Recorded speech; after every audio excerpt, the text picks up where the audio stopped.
Our world is lost in unnecessary fear and hurt. Our systems seem scientifically engineered to make you small, powerless, and always waiting for the next great leader who will fix the problems around us. Worse, we're witnessing neighbor versus neighbor while warfare breaks out around our family tables. But you have access to a spirit, a strength that enlarges and empowers you. Even better, you don't need to wait for the next big movement. You can heal the world. It's time for governance by grace. Welcome to Gracearchy with Jim Babka.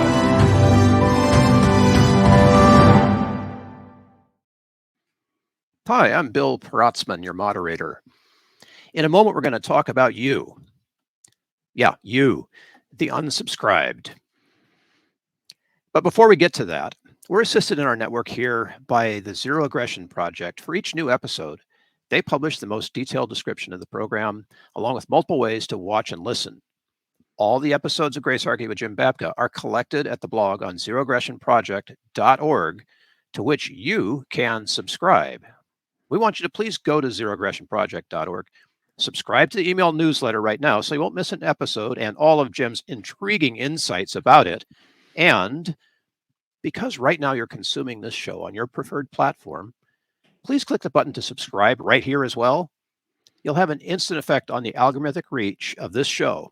In plain English, as you subscribe on this platform, you'll expose Gracearchy to additional listeners. Hey, Jim. Hello. Are you subscribed? I am. Well, I'm not talking to you then. And we're not talking in general to people who've been subscribed, and really what we mean are regular consumers of the show. Yeah. No, this is a beautiful insight that you've had on this, and I'm eager to get into it because for a number of reasons, people need to be more aware. Like I need to be more aware of what my subscription actually does for a show. But more importantly than that, there's all this cool mimetic desire stuff and behind it too. So let's talk. Okay, so you've used a phrase with me ever since I met you. And I'm going to go full confession in front of everybody right now, including you, and say that every time you use this, my teeth set on edge a little bit. And it's an important phrase to you. You talked about raising consciousness. And I got to be honest with you, up until very recently, I thought of this phrase as mumbo jumbo, right? Oh, yeah, it's crystal crunchy. It's, yes, and people mean a million different things by it. Totally. Okay. It has been brought home to me with the episode that we just did about Israel-Palestine. Oh, right. Yes. That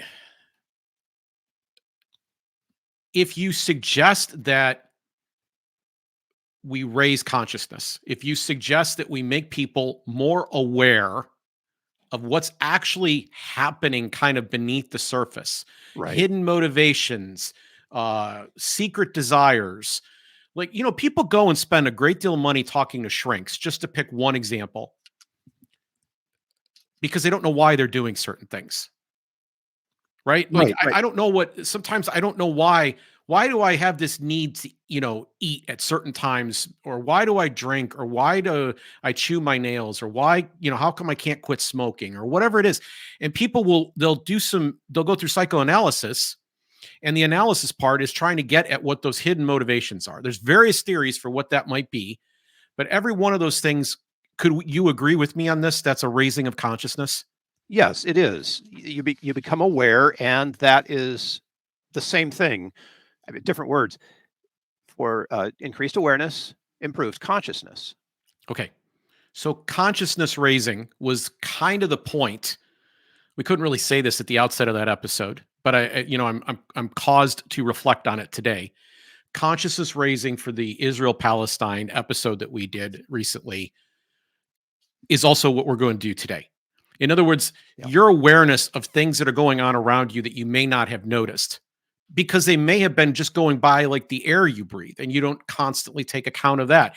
And fish don't know they're wet, and so on and so forth. There's things happening that maybe you're not aware of, that if we turned on a special set of lenses, or we tuned in a special kind of hearing aid, you would see and hear differently than you see and hear at present.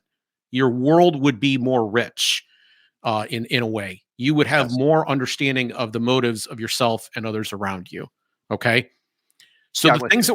that the things that we're going to discuss here today are about what I'm calling the unsubscribed, the people who have not signed up for this show because they're probably not getting what we're talking about in too many different places, and they're certainly not getting the exact combination of the way we put these things together in other places. I know because I have looked. I'm doing this show because I don't see anybody else doing this. I mean, you get to a certain point where you're like, well, how come somebody's not doing this? And what I will tell you is I have been transformed by this show. It spending more time meditating on these concepts. To teach is to learn twice. And that has caused me to go deeper and see things that I hadn't seen before because I'm meditating on this now. I'm reading more sources to help me aggregate information and then translate them to you. Yeah, I agree with you. It's like a practice of awareness. I'm staying away from the C word. Okay, so I am not talking to the people who probably have started to pick up on all of this necessarily. For you, for the most part, this will be a refresher course. It's like practice. It's like maybe putting everything together in a summary form in one episode for you in a way that you can go and take and use. But for most people, I want to say that awareness is a powerful key to change and to improve, to be unique, and to change your world. And I would like people who are newer to this material or who may have never seen another episode before, I want to just blow their minds. So this is three things I know about, three things basically that but you, Jim, know about the unsubscribed. Yes. Three Yes. big points. Okay. And by the way, this is true of all of humanity. So before we get one more Wow. step into this, Uh, before we get, yes, before we get in one more step deeper into this, I want to suggest that there's a meta concept at work here of media. So we tend to think of the media as being a screen. This is a media right now. And we use the term, we don't use it in the strict sense of the strict, grammarian sense of media and medium, right? Like we say the media to mean the press. We say the media to say the vehicles which put stuff up on screens or through speakers or in printed form or electronic printed form, right? This is what we mean normally by media. But media has consumers, and the consumers have a lot to do with what is projected. So instead of only thinking about the projection side, today we're a bit more focused on the unflattering. Let me be frank, the unflattering aspects of the way humanity makes media, because the media is so bad, it's really the public's fault. Okay, I'm with you on that because Okay, so we're aligned. We're so aligned on this. I could go off, but I won't. So, okay, yeah. so we're going to give three unflattering things. I'm going to go through three things that are going to be insulting, and chances are you're guilty of them to some degree. Oh yeah, me too. And this is a consciousness elevating exercise. Okay. Okay. Thank you for using that word. Yeah. But I've defined it. But you've defined it. Yes. I've defined it. So anybody wants to, and sometimes granola tastes good, right? I like it in my my yogurt. Oh, wait a minute. Now you're impugning a whole bunch of us who don't eat granola but still have awareness. I skipped the Birkenstocks. I'm barefoot right now. How's that? Yeah, me too. That's okay. Good. Now, number one, you heuristically rely upon the crowd to determine what's important and what you should think. What do I mean by heuristically? I mean that you have some rules of thumb, and one of your greatest, one of your primary, one of your key rules of thumb is if everybody else is doing it, there must be something to it. If something is getting a lot of attention, then it must be worth paying attention to. Taylor Swift, right? Yeah, I mean, this happens a ton of times. So we had David Gornosky on a few episodes back, and he challenged directly your host, me, and said, if your audience, Jim, grows to the point that you have like 1 million or 2 million viewers, you will not be the same host you are today. And your audience will not treat you the same way they do, right? there's a certain momentum that starts to occur where you're like, oh, look at the user count. So I was recently watching a couple of Lex Friedman things. I mentioned on a previous podcast that I was had a home improvement project, and during that time I was able to consume some podcasts, and I enjoyed that, and helped fill my cup. And one of them was Lex Friedman, and Lex in one of the videos, and I can't remember which one, said that he makes a conscious decision for his own psyche, not to look at the user count. How many people are consuming the content? He said that it had nothing to do with whether or not the content was good or bad. There was great content that got low consumption. There was content that it was kind of on the edge or not very special that got high marks. And he didn't want to start to become susceptible to doing content just for that motive. Now, there's this story of a person who was trying to start a podcast. There's even a term for this, where they were basically transformed by their audience into a different person, because one of the thing that they found that took off the most in building their podcast was eating, showing how much food they were capable of consuming. And a rather fit, attractive individual became grossly obese and very physically sick and uncomfortable overnight in front of their audience, because the audience got into the kind of this mimetic fever where they were challenging this person to keep eating more. And you bet you couldn't eat this, bet you couldn't eat that. And of course, he could always figure out a way to do that. And it upped and upped and upped. So he was changed. And so David's challenging me and saying, don't become obsessed. I think Lex is right. And this other situation is a tale of warning. Sure. That you should not rely on the crowd. Now, I want to compound the problem before we move on. The algorithm serves this.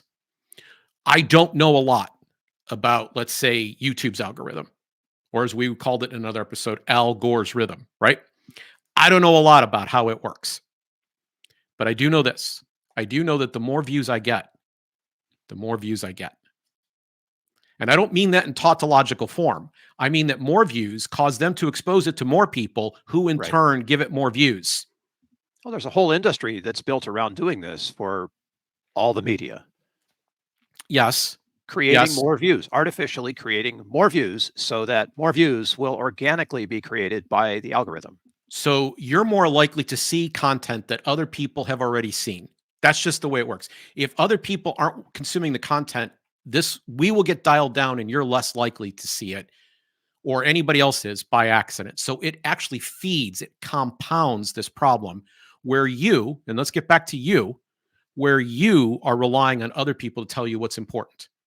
And I would like to encourage you not to get hung up on that when you're choosing what content to consume. Sure. Don't you want to know, like, the inside stuff, the awareness that you're not getting anywhere else? The kind of information that comes from Gracearchy that doesn't come from any other place in the media. Right. Right. Isn't that special? We have not done what we're planning on doing yet. That's about to happen. Like, we are so close to the promotional stuff that's about to happen. It's going to be big, and we are going to vault to a whole new level. You're going to be amazed. Like, when we sit down here and we're doing shows in the fall, we will be talking to a larger audience. But that's about getting the message out. And I have to admit, I at times feel motivated by what the counts are. And it is a dangerous trap. I'm not saying ignore it 100%. And I'm not saying it's not a decent life heuristic. What I'm saying is it traps you, and the system knows how to trap you further. And you should be aware of it. That's all we're calling for here, is an awareness that you do this. Is that good? Works for me. And yes, please, if you're listening or watching right now, please do. All right. Next. Second point. You're losing your individual identity, and increasingly you're thinking of yourself as belonging to a team. Is that bad? We have a name for this called tribalism. And a lot of people will point the finger, right? They'll point the finger and say, hey, there's tribalism over there. Yeah, but that's revenue, like subscriber base, right? There's 3 fingers pointing back, right? I completely get you. Okay. It's a dodge. Okay. This is really we're going to go deeper on this in just a moment about this, but I am at pains now. And this was driven home to me by even more by some of the recent Girardian episodes that we've done, where we've talked about mimetic theory and mimetic rivalry and the mimetic contagion. We've explained all of these things in previous episodes. You can look, they're just a few in front of the one we're doing right now. All in the 80s and 90s for the most part, episodes that we've done on this subject. But even in the Israel-Palestine thing, if there was something that was an overarching attempt or theme that I was attempting to reach towards there, it was that this awareness factor, again, of maybe the values I'm submitting to or that I'm projecting out right now are not necessarily mine. They don't belong to me as an Yes. individual. So this is all about duns. Because we could take it there. you know, Sure. we have values, but we don't like the way they're working in the tribe that's under a particular roof. So we exit, but we keep our values as we search for another tribe. Okay, so just to clarify for somebody who might be listening for the first time, what we mean by done is someone who is, quote, done with church. Yeah. So they are not done with Jesus. That would be a nun, like no faith, no religion. They are done as in they don't, as you just described so eloquently, they don't like what's going on under particular sets of roofs. Yeah. And a lot of times we just swallow hard and stay there because, I don't know, habit, or we need the tribe. So Right. what you're encouraging us right now, Jim, is to check your roof. Yeah, and just because everybody's standing over there in one place doesn't mean that you need to be standing over there. Right. Right? We're not in a giant Earth is not a giant open air prison where you got to join a gang for survival. Wait, I thought that was what all those marketers are telling me right now. You got to have a tribe. You got to niche down. You got to find your people. Okay. The way that this manifests itself is that people begin to say, who is talking about us? Yes. And what there we go. bad things are they saying about us? Which brings us directly to number 3. When those questions start cropping up in your head, you are subliminating, you are suppressing, you are pushing underneath the surface your values, concerns, and personal goals for the tribal representatives. So you're turning off your awareness. And you're turning off your individuality. And your yes. Okay, yes. So I used to close. I co-wrote at a blog called Positive Liberty about let's say this is now, oh gosh, this is about 16, 17 years ago now. Great group of guys. There were 5 of us total. And I closed every blog post I put up back in those days with this phrase, hardball delenda est, which I was inspired from Carthago delenda est, which meant Carthage must be destroyed. It was issued by Cato, a Roman senator, at the end of every speech that he gave, right? Carthage must be destroyed. I believe it was Cato. Someone can write and correct me if I'm wrong. And I was inspired to say hardball, which was a TV show on MSNBC at the time, hosted by Chris Matthews, must be destroyed. And it was for this specific reason. So let's say an event happens, and let's say the event involves the healthcare debate. So what Chris Matthews would come on and do, would he discuss how the healthcare debate was going to impact you? No. He would come on instead, and he would discuss how it was going to impact at the time Obama and McCain.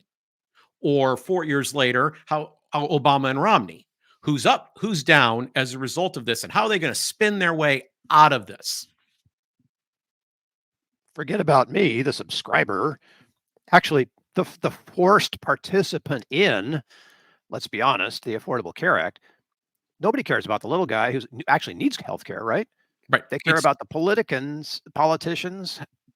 Get my brain running here. Yeah. So benefit or not.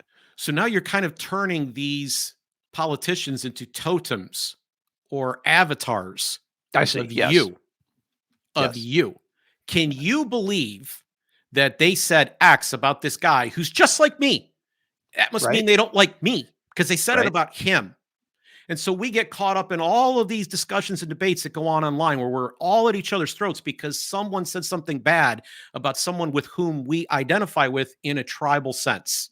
So he's enough like me that I take personal insult from it. This is like a tightrope act where you're always stuck in the middle between the mimetic attraction and your own awareness. Like there's I actually think it's a huge thing. I think this is a huge breakout insight that even Gerardians don't spend enough time talking about, with the possible exception of Luke Burgess. okay. And that is that you can be aware of the sources that you're bringing into your life. Okay, so someone writes me in response to the last episode, and they say, well, people give up their agency. Your whole theory has nobody, they're all puppets on strings. And I've never suggested anything of the sort. What I am suggesting is that you only have one choice about how to spend this time. So you're spending it at the moment with me and with Bill. And because you're spending this time with Bill and I, you're not off reading another book. You're not off sitting and having a conversation with another friend. You're not even taking a nap. You're here doing the thing with us. So what we are inputting to you right now has an impact on what you're thinking about. And what you think about has an impact on how you see the world, your paradigm. And these things go from conscious, you're aware that you're watching the show right now, to unconscious, where you find yourself expressing yourself. So, have you ever had the moment, Bill, where you say something and you're like, wait a minute, did I just say that? Yeah, all the time on this show. But I mean, like, you realize, like, you just had a new thought at the very moment that you expressed it. Right, right. Oftentimes that works because in our conversation, I watch you do that all the time. Like you're putting it together as you're speaking. Okay. It comes from sources in other places. Yes, and I'm just it being does. honest about this. Right. Okay. The seed got planted somewhere, and long time later, when that person who planted the seed has long moved on, Johnny Appleseed is now across the country. I now produce an apple. Yeah, There it is. bingo. How'd that Right. happen? Right. And this is a normal human experience. I will tell you, the moment that I realized I had changed my mind all the way back in 2005 on the subject of creationism versus evolution, which we covered in a previous podcast, about Bill Nye, the science guy, and his debate with Ken Ham. You can look that up as well. That moment literally was something came out of my mouth. I said something out loud and realized I had flipped. I didn't know it until I verbalized it to another human being. Yeah. Okay. So we have these sources that are coming in, and they influence how we think in ways that we are not aware of the exact mechanics underneath as to how it was that we came to that position. In fact, we can deceive ourselves because it filtered through our mind all this time into thinking that this was all me, total me. In fact, I was able to do this ex nihilo. There was nothing there. I had a thought. I built it from scratch. It didn't even exist as a thought, and I built it up completely into this wonderful edifice that I present to you today, because I am an autonomous human being that figured this all out. And so the only person you deceive as you think that is yourself. You're not aware of all the subtle influences that converge together to get you to that point. Okay. That is incredibly important in this situation. Would you call that genius? No. I actually, and in fact, I don't, I'm scared of saying that, because I don't want to me, this insight is spiritual in nature. It's seeing a different plane. You can't claim credit for having someone else gives you glasses and you can see better. We're both wearing glasses right now. Somebody gives you glasses and you can suddenly see better. That's nothing you did. Right. And so I'm just trying to give people new lenses, new awareness, new consciousness. So we're putting on new glasses so you can see better what's happening, what's going on around you, and maybe even what's going on inside of your own head. Now, when you decide to project yourself outward, we had a conversation with Jerry Bowyer that was a surprise, probably the biggest surprise of all the episodes we've done. This was completely unplanned. I had no idea this was going to happen. And we talked about the parable with the splinter in the eye that you see in your neighbor's eye, and you're going to take that out. And Jesus went on to explain, but you're ignoring the beam, this giant beam sticking out of your eye, which is a funny visual, because he's a master teacher, and so he shares this funny visual to illustrate his point. It's absurd to help drive home the memory or the lesson of it. And we had a conversation with Jerry about screens and eyes, about the removal of it, that I would heartily recommend back to people. But the essence was that the reason that this visual parable was chosen and why it was so incredibly important was that we have this way of seeing, and then we try to look through other people's eyes back at us and project on how they think we look. Right. Okay, how many times have you been involved in a conversation where motives were questioned? Well, he must have whatever. And I've done it. I've suggested someone must have that motive. And we kind of have to, in order to kind of navigate the world socially, we have to kind of be aware of motives and values of other people, right? Sure. But there's like a huge pigeonhole. It helps. But there's a huge danger there. Huge, Sure. especially when you're upset with another person that you have strawmanned them. You've ascribed the worst to them, right? Yeah. So Jerry's saying, you're watching the screen and they say people who believe this are bad. You know, Barack Obama stands up and says they clutch their Bibles and guns, right? And the whole thing is designed to be slightly insulting in the way that he says it to the crowd that he's speaking to. The crowd cheers because they do kind of view the people that way, and the crowd that is being spoken of gets upset because they're being insulted, right?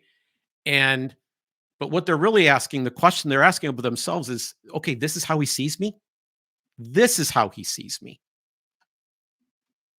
Does and he we really get caught see up me that way? Yes, and we get caught up in seeing this play out on the highest ranking videos, on the most covered press reports, on the top level politicians and entertainers and everybody else when they speak up and share something about their own values.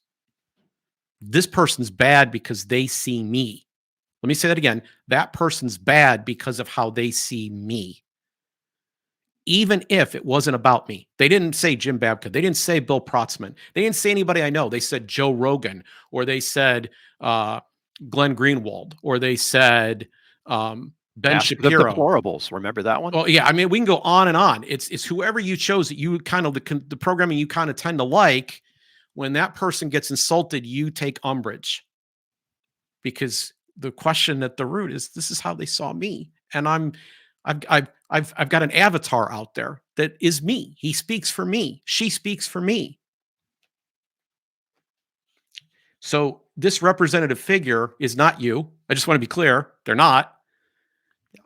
And the issue isn't always accurate that this is how they see you. And they might only just happen to disagree with this person on one issue, because it's amazing how many times one issue can destroy relationships. Yeah. Last 5 years? Yes. And this has happened repeatedly.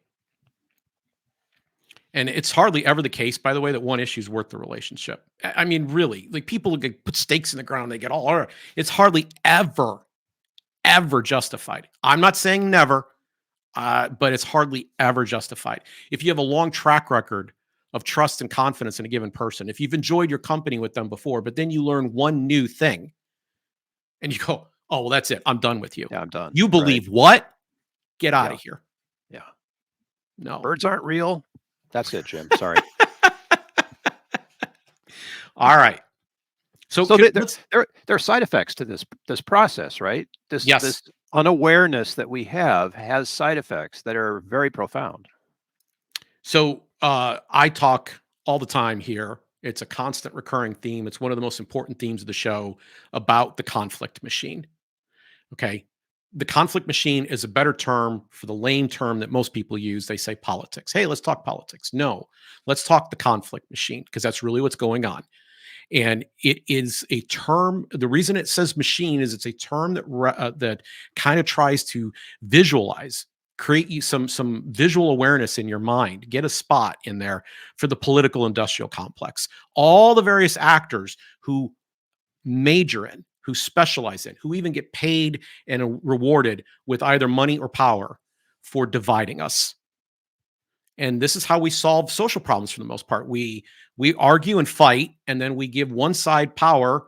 And when we say we, that's not really accurate either, because it's 50% plus one in most cases. And in some cases, not even 50%. It's the first past the post. So it might be 40% or 35% who get the leadership role, and then 100% of the power to impose upon the rest of us. And because those stakes are so high, we have to start to hate one another, because something's going to be taken from us. Our happiness is going to be taken from us. Our harmony, our prosperity. Those things are going to get taken away in the process of this coercion, as we learned when we discussed human respect way back in the first year of the show. We talked at length about the conflict machine. We really broke down a lot of these concepts in the last live episode that we've done. That was episode 31, Crowder, Big Con, and the Conflict Machine. And we will put in the show notes a clip for you so that you don't have to watch the whole show, because that was very much of its time. It was a particular conflict that was going on at the time that we tried to use to illustrate some bigger points. And we really got to the ones I want to address here at around minute 43 of that show. So we'll put those up. But I'm wanting to say that when you get into tribalism and you make somebody else the totem or the avatar for you, right? Where the negative expression about them is really a personal attack on you. When you do these things, you become very susceptible to the conflict machine, and that's the way they want it. Just to clarify, the conflict machine is not a democratic machine. Are you using that in a capital or small d sense? I'm using it in the capital sense. It is not the Democratic Party. They are just one part of it. The Republican Party's there too. And 99% of the time, the Libertarian Party's there too. And so is the Green Party and so on. It is the idea that if you elect our saviors, better things will happen. And we have a plan. Yes. Every participant, every tribal participant right, has their totem. That will be part of their solution. Right. Okay. Let's move on to another impact here of sublimating your values into a tribe or a totem or behind a totem. And that is agenda setting. This relates really closely. It overlaps a lot with one of the main points we just made about what you choose to listen to based on how many clicks it gets. But the media makes decisions as to what they put above the fold based on what they think is going to get the most response. They're looking at you.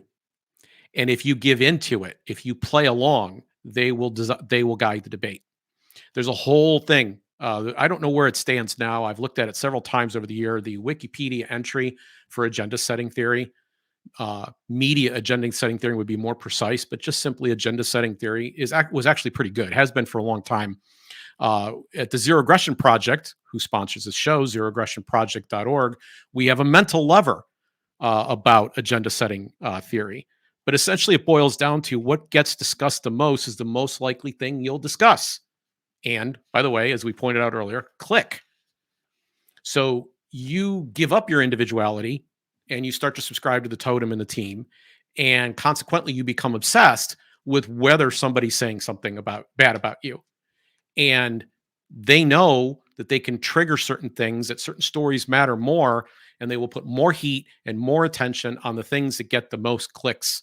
That's how the media runs. The media doesn't set the agenda all by itself. The hypnotized audience joins in. They're part of it. Paying for the privilege of being there. Right. Right. And this leads to a final factor I want to address that has to do with this tribalism and totemization. And that is what I'm going to call the CNN-ization of YouTube. So I was really thrilled with the ability to cut the cord and move into a whole new world where I didn't have to have cable news in my house. I've spoken openly about the need for a media fast. And then because we're doing this show in part, I have found that I need to consume a lot of content. I'm tired of reading at the end of the day, reading and writing. I'm at my desk. My whole day is mostly spent on phones and reading and writing at a computer. Okay. That's where I'm at all day long. And I'm trying to take in information. I get to a point where I'm kind of stuffed full of reading and writing. And I would just want to passively let stuff kind of come in. So I turn on YouTube, which now everyone's doing. YouTube is the most powerful news source, the most powerful source of information, and the largest. It's becoming the largest consumer of time in America. This is where people are. This is the platform. Whereas you could have driven up and down the street and you could have said, well, everybody's on network television. That is changing. It is now YouTube is where everybody's at. It's the new landscape. There may be some other platforms and other opportunities out there for you, and the networks still exist, but nothing compares in size and scope to YouTube. It is the new place that people congregate, but they can congregate wherever they want inside it. So they're not all consuming the exact same content like they were when they were getting the networks. When the networks were in existence, and even in cable, like when you started to get, so you've got these CNN and MSNBC and Fox News, right? And now there's some new participants that are kind of at the fringes of as well. When you have CNBC and Fox Business, when you have ESPN and Fox Sports and other sports broadcasters, they all are engaged in conflict mechanisms. And going back one point to looking very, very closely at the clicks that they see from each other, they start to realize that they too should cover certain topics. Now, this point was driven home to me the hardest many years ago when I had a radio show. From 2005 to 2008, I hosted my own radio show. And as a result of doing that, I was invited to guest host other programs. And I was very quickly informed that one of my goals as a host, or to be good at this, was to make the phone ring. Bill, I cannot tell you how liberated I feel sitting here, free of that need to get the phone to ring. It is enough to make me not want to be a radio talk show host. Okay. I have a close friend. I appear on his show every Thursday still, or most Thursdays, in Gary Nolan, who does this. He does 15 hours worth of talk show programming on a handful of stations every week. He's got to feed a beast. And he's got to keep the audience engaged. And that means the consultants always come through no less than once a year. And one of the things they're always looking at is whether or not he's making the phone ring. And of course, he's got to do that, especially on the weeks the consultants are there.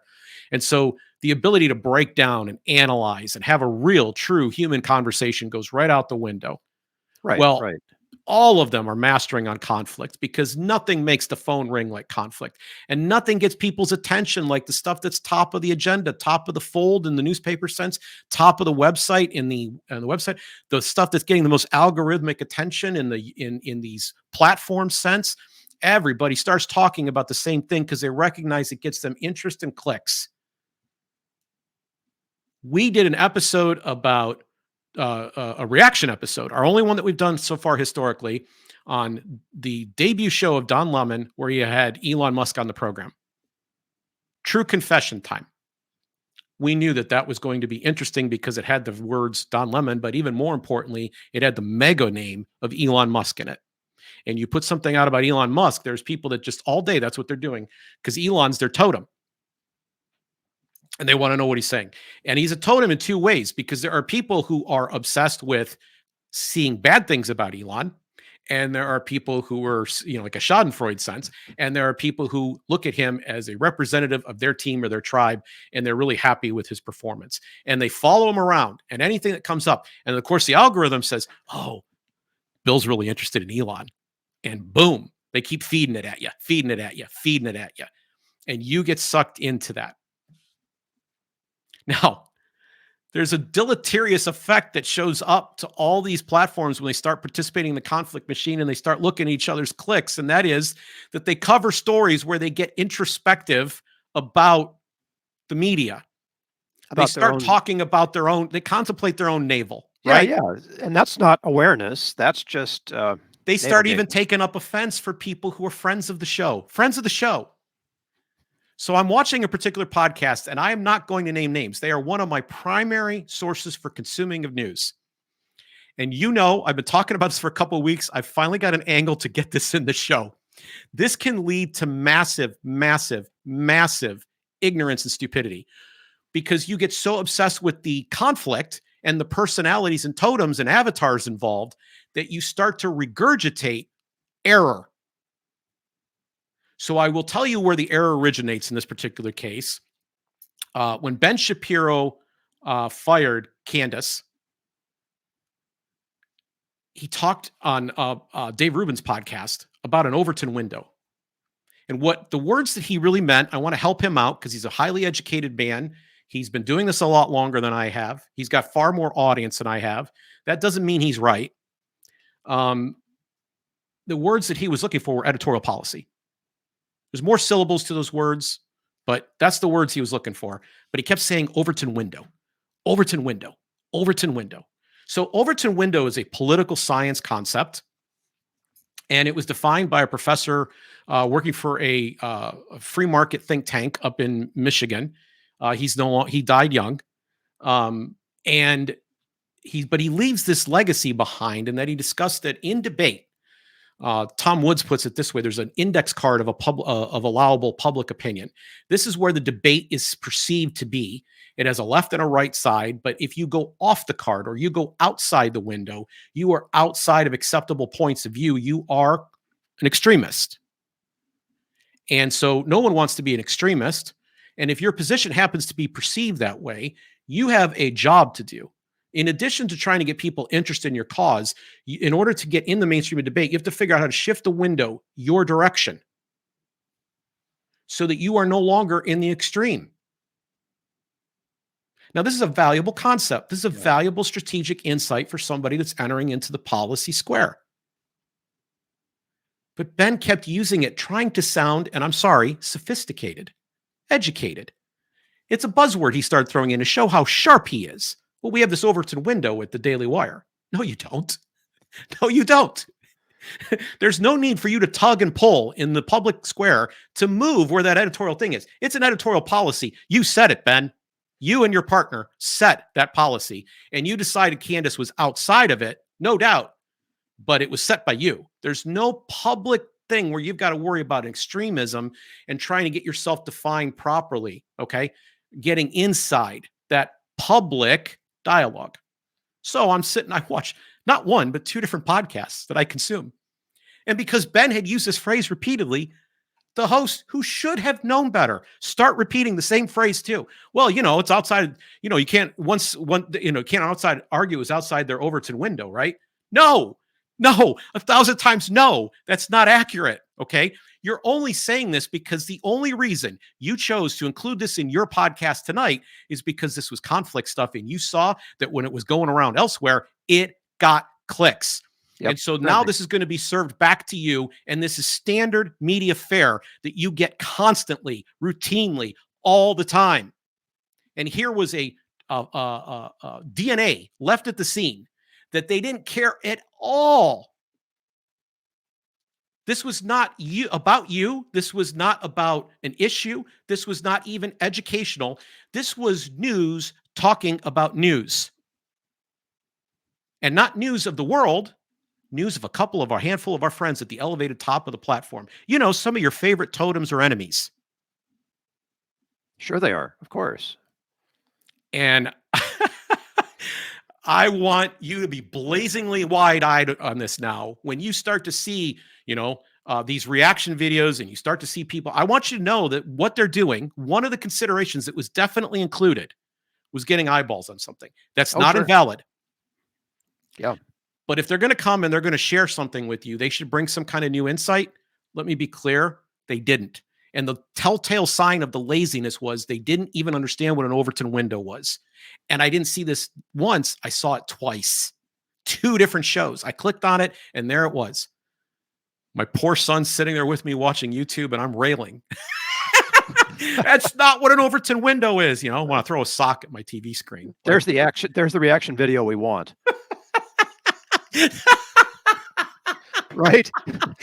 By the way, Jim throws shoe at screen, click here to see it. Yes. And that would probably get more views than some of the heavy content that we've chosen to cover instead. It's harder for your hosts to get into something substantial because you want junk food. Ladies and gentlemen, you click junk food. And to make matters worse, the algorithm says, wouldn't you like some junk food right now? I bet you really are. You're hungry. You want junk food right now, dude. It'd be really sweet if you could have some junk food. It would get your adrenaline going. You get some junk food, right? Yep. Bring on the dopamine. Okay, so how are we going to get out of this? I mean, there is grace in this for everyone who's watching and listening. Yeah, and I'm just going to keep this really simple because a lot of it's been said out loud and implied during the course of the episode, and just wrap up here and say that I want you to keep your individuality. I want you to recognize that when the crowd's going one direction, instead of automatically assuming that there must be something there that I should be paying attention to, it may be good and well to pause and say, if the crowd is going that way, it's probably the wrong way. And maybe there's something better somewhere else. And that the reward to you, if you will stop doing that and instead consume content that is more substantial, is that you will become more substantial.